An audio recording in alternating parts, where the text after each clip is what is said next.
విజయనగరం జిల్లా మెంటాడలో ఉద్రిక్తత నెలకొంది. గ్రామ సమీపంలో కోళ్ల ఫారంలను తొలగించాలంటూ బిరసాడ వలస గ్రామస్తులు మెంటాడ తహసీల్దార్ కార్యాలయాన్ని ముట్టడించారు. దుర్వాసన నుంచి తమను రక్షించాలంటూ డిమాండ్ చేశారు. కార్యాలయం గేటు ముందు బైఠాయించి నిరసన తెలిపారు. కొన్ని రోజులుగా ధర్నా చేస్తున్నా అధికారులు పట్టించుకోవటం లేదన్నారు. తక్షణమే చర్యలు తీసుకోకపోతే ఉద్యమం ఉధృతం చేస్తామని హెచ్చరించారు. జరుగుతుంది కాబట్టి మా 19 మొదటి రోజు కదండి, మొదటి రోజు ఇక్కడ కూర్చోలేదు కదండి కదండి కాదండి మొదటి రోజు ఇక్కడ కూర్చోలేదు కదా. ఇది సరేలే మేడం కదండి.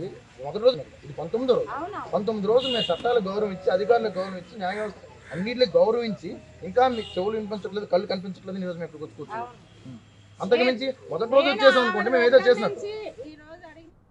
విజయనగరం జిల్లా మెంటాడలో ఉద్రిక్తత నెలకొంది. గ్రామ సమీపంలోకి కోళ్ల ఫారంలను తొలగించాలంటూ బిరసాడ వలస గ్రామస్తులు మెంటాడ తహసీల్దార్ కార్యాలయాన్ని ముట్టడించారు. దుర్వాసన నుంచి తమను రక్షించాలంటూ డిమాండ్ చేశారు. కార్యాలయం గేటు ముందు బైఠాయించి నిరసన తెలిపారు. కొన్ని రోజులుగా ధర్నా చేస్తున్నా అధికారులు పట్టించుకోవటం లేదన్నారు. తక్షణమే చర్యలు తీసుకోకపోతే ఉద్యమం ఉధృతి చేస్తామని హెచ్చరించారు.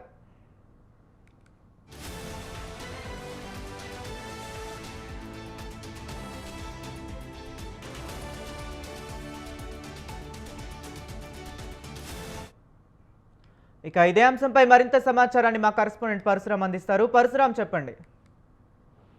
అరే, ఈ ప్రభుత్వం కూటమి ప్రభుత్వం ఏర్పడి సంవత్సర కాలం అయినా ఇంతవరకు ఇచ్చిన హామీలు నెరవేర్చలేదని, సూపర్ 6 హామీలను గాలికి వదిలేసి ప్రజాపాలన పక్కన పెట్టి ఒక్క రెడ్ బుక్ మీదే దృష్టి పెట్టి పరిపాలన సాగిస్తున్నారన్న దానిపైన ఈ రోజు వైఎస్ఆర్సీపీ పార్టీ తరఫున ప్రతి నియోజకవర్గంలో యువత పోరాటం అనే కార్యక్రమాన్ని చేపట్టడం అయితే జరిగింది.